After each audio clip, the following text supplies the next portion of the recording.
For this video, we're going to talk about a magician's character. A character is what your audience perceives you to be, even if it's not who you actually are. Your character kind of defines who they remember you as. So, let's say you're a comedy magician. Like, you want to get the people laughing. For that character, you really need to smile a lot. You need to be confident. You need to do fun tricks that have jokes in them.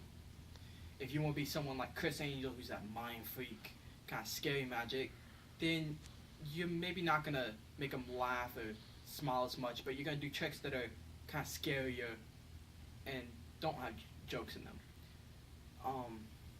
Really, the character really does matter because it leaves an impression.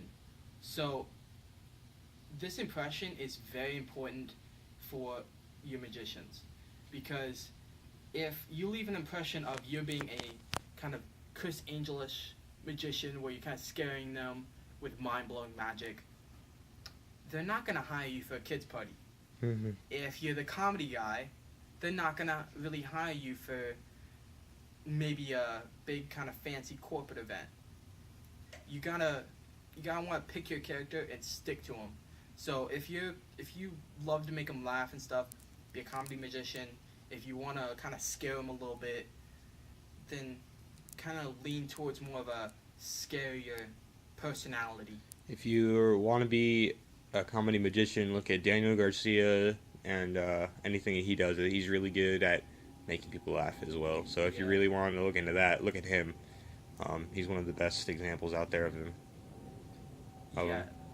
Daniel Garcia really makes them laugh, but still blows their minds. Just because you're a comedy magician doesn't mean you can't blow their minds while making them laugh. For more of the scarier, go to Criss Angel, David Blaine. Serious magic. He has a very serious face when he's doing the tricks. He's not all smiles. He makes people believe that it's real. That's what he's trying to do. He makes it seem like it's really, really happening, while the comedy magician's just trying to get some laughs out. Guys, if you're a comedy magician, there's certain tricks you cannot do.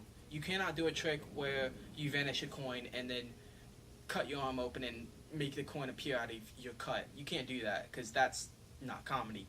And if you're a serious magician, you can't make a balloon coming out of your nose. Those are completely different styles, and it'll have your audience mixing impressions, and it doesn't seem like it's a very good idea to do this, because it will leave them with a less of a view of you. They'll think of you as that kind of weird magician instead of that funny magician or that mind-blowing magician. It kind of lessens your image, your character.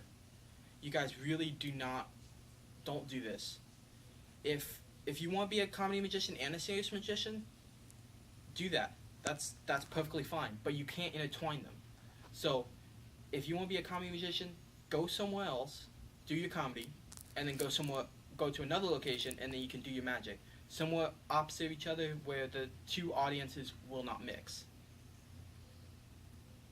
This is a great way to have both of the best of both.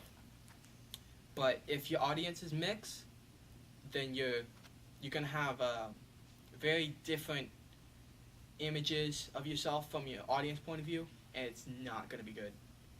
Just keep to your character, guys, and develop a character you yourself like.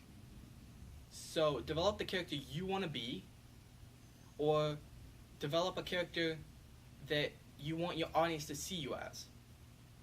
Don't be somebody you're not, that you do not like. So if you don't like being the funny guy, don't be the funny guy. Be the mind-blowing guy. Be the crazy guy that does crazy stuff, like pull a nail out of his ear. Be that guy if you like that guy. But don't be somebody you're not. Be yourself, but also be your image. Thanks, guys. Hope this video helped. Subscribe.